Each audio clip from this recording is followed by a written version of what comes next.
Let's bring in Mark Rega, a senior advisor to Prime Minister Benjamin Netanyahu. He's live from Jerusalem. Mark, good afternoon to you there. Good morning to you, all right. It is good news that they have opened the Rafah crossing.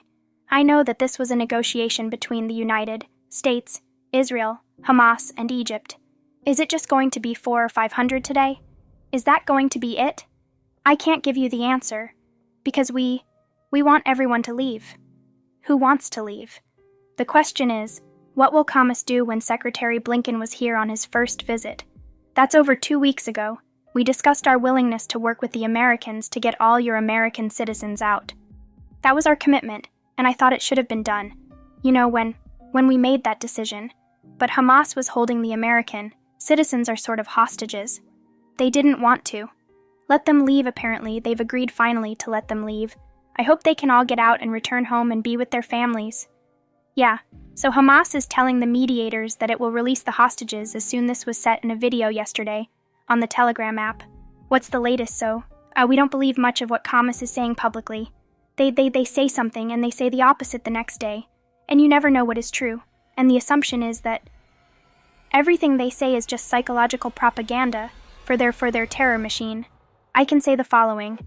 We're continuing to hit the Hamas terror machine. Hard, they're facing our blows. They're feeling our might. And I think that pressure will do more than anything else to get our hostages out. Together with the diplomatic pressure on Hamas allies in the Gulf, I think that's the way to get our people out. Well, Ambassador, you're right. They are feeling it, but my concern is the propaganda war. It looks like Hamas is winning it. And I worry that the US, as well as the UN, already hates you guys already, and they've displayed that over the years. But I worry that it's going to cause pressure from the US and American journalists that you guys won't be able to do the full war effort for long. Do you worry about that?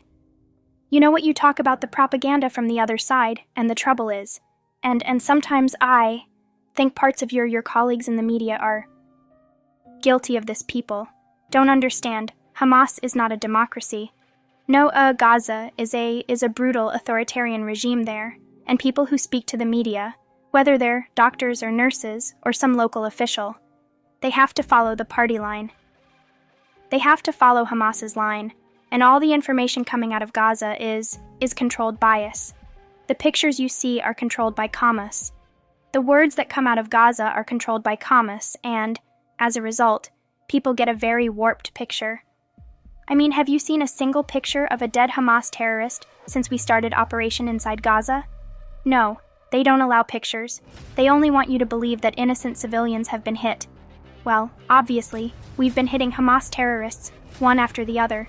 So the Houthi rebels declared war on you. They're hitting you with, some long-range rockets. I know you're not shy about bombing. The terrorist in Syria, you've hit back at the Hezbollah in Lebanon.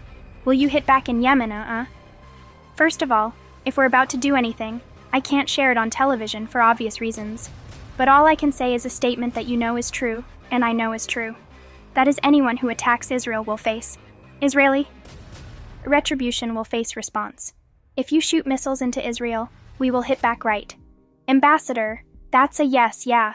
If Hamas is eradicated, as Israel would like to see, and many people around the world would, what happens next? Who's waiting in the wings? So, first of all, can I just rephrase your question and say when Hamas is eradicated, because we are determined. We will do this. We're talking about what happens after. There is no longer a Hamas-controlling terrorist group. Yeah, a brutal terrorist group, responsible for the most hideous violence.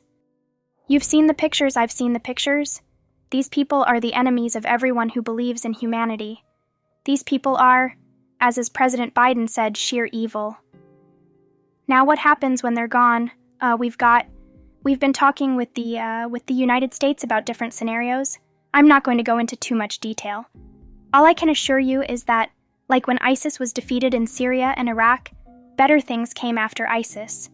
I am convinced that once Hamas is gone, once they no longer have their terror enclave in the Gaza Strip, I'm sure what comes after will be preferable.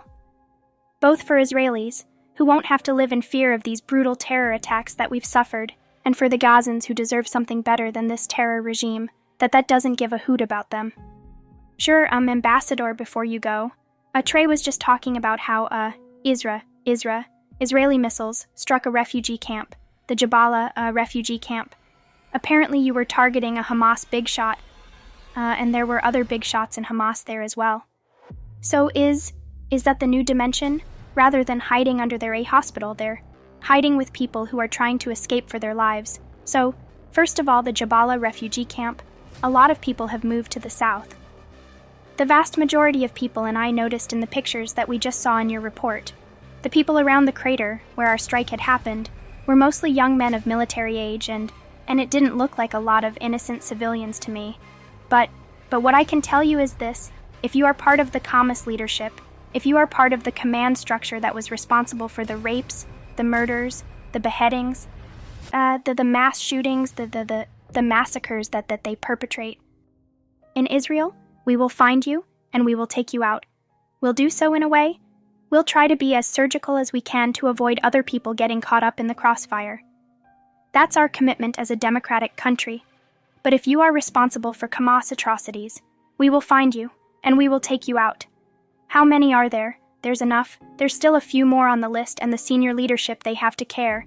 They have to worry about us too. Israel will find you. We will reach you. We will take you out. But Ambassador, I'm sorry. Some of the criticism is that you guys knew about their positioning before, but y'all didn't strike them, and I'm hearing this from IDF guys that I've known for a long time that y'all knew about the position. So why strike now? Why? Why not be preventative? And I know that's a conversation for after y'all take out AAS, but y'all knew these targets before, so.